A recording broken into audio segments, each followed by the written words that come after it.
l'humour français ne serait sans doute pas le même sans elle.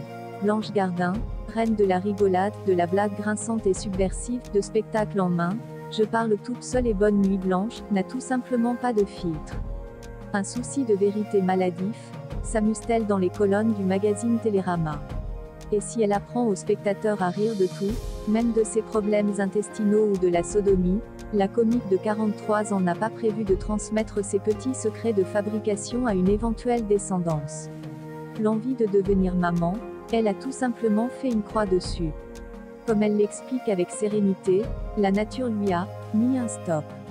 J'étais persuadée que j'aurais des enfants, que c'était normal d'être mère, précise-t-elle.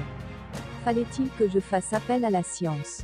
La réflexion a été difficile, mais j'ai décidé de ne pas céder à cette notion, malsaine, selon laquelle nos désirs doivent forcément être solutionnés, si besoin par la technique. Aujourd'hui, c'est fait, j'ai déconstruit la maternité. Sur scène, Blanche Gardin ne perd pas une occasion de rire aux éclats. Loin des planches, en revanche, son parcours a été semé d'embûches. Ses envies de suicide, la mort de son père, victime d'un cancer, ont fait d'elle la femme qu'elle est. Mais il a parfois été difficile de s'en sortir seule. Il y a quelques années, Blanche Gardin a même été internée dans un hôpital psychiatrique, une étape dont elle est sortie indemne grâce à son ex-époux, Nicolas de Coninck. Elle n'allait pas bien du tout, racontait-il à Nathalie Simon dans une autobiographie consacrée à l'humoriste.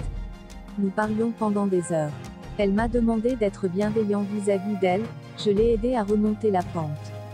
Le couple s'est séparé en 2009. Depuis, Blanche Gardin coule des jours heureux auprès de l'acteur décrié Louis C.K. Et toujours pas d'enfant à l'horizon.